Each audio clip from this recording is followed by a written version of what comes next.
ملک شام کئی انبیاء کرام علیہم کی سرزمین ملک شام دینی اور دنیاوی ہر دو لحاظ سے بڑی امپورٹنس رکھتا ہے۔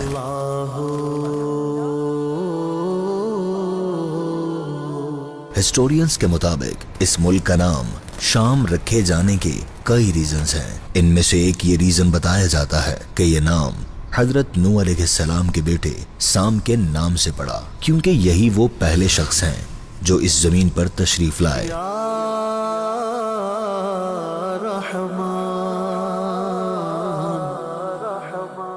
سام چونکہ نان عربک ورڈ ہے، لہذا جب اسے عربک میں چینج کیا گیا تو یہ سام سے شام ہو گیا۔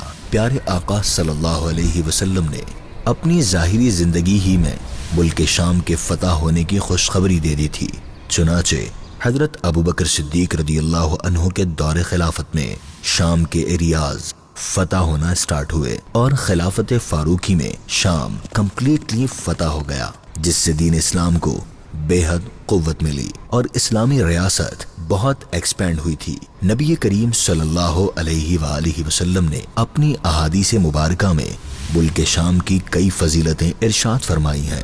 حضرت عبداللہ بن عمر رضی اللہ عنہما سے روایت ہے کہ آپ صلی اللہ علیہ وسلم نے دعا کی، اللہم بارک لنا فی شامنا، یعنی اے اللہ ہمارے شام میں برکت دے۔ اس دعا کے ریزنز بیان کرتے ہوئے علماء کرام فرماتے ہیں کہ شام ہی میں قیامت قائم ہوگی، وہی فلسطین سے متصل ہے اور فلسطین میں بیت المقدس واقع ہے، 40 ابدال وہاں ہی رہتے ہیں۔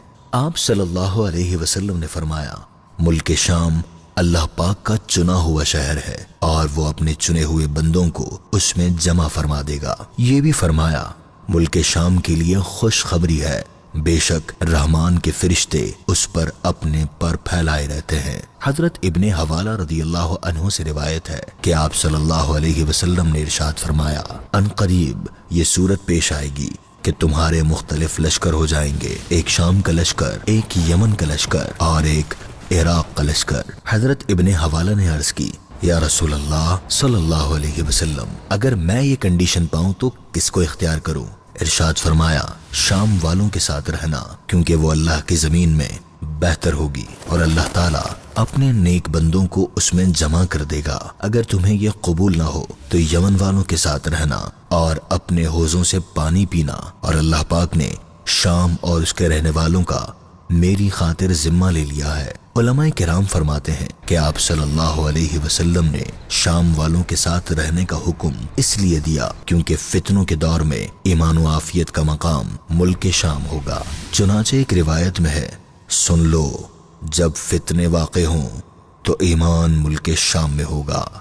FGRF پاکستان میں فلاحی کاموں کے ساتھ ساتھ ملک شام میں بھی ویلفیئر کے کام بہت خوبصورتی سے سر انجام دیتی ہے۔ پچھلے سالوں میں آنے والے زلزلے سے کئی لوگوں کی جانیں گئیں، کئی گھر تباہ ہو گئے، ہزاروں لوگ سڑکوں پر آ گئے، لوگوں کے پاس کھانے پینے کی چیزیں تک نہیں تھی۔ FGRF نے وہاں بھی اپنا کردار ادا کیا، لوگوں میں کھانے پینے اور ضرورت کی چیزیں تقسیم کی گئی، 96 گھر تعمیر کیے جن میں یتیم بچوں اور ان کی فیملیز کو آباد کیا گیا، دارالمدینہ اور مدرسۃ المدینہ بنائے گئے تاکہ بچوں کی دینی و دنیاوی تعلیم کا سلسلہ نہ رکے۔ اسی طرح ہزاروں گھروں کی تعمیر ہمارے پلان کا حصہ ہے جس کا آغاز ہو چکا ہے۔ آپ چاہیں تو آپ بھی ملک شام میں ہونے والے فلاحی کاموں میں ہمارا ساتھ دے سکتے ہیں۔ اللہ پاک ملک شام کے اہل ایمان کی مدد فرمائے، ان کی مشکلات کو دور فرمائے، ان سے ہر شر کو دور فرمائے اور ہمیں اپنی استطاعت کے مطابق ان کا ساتھ دینے اور ان کی مدد کرنے کی توفیق عطا فرمائے۔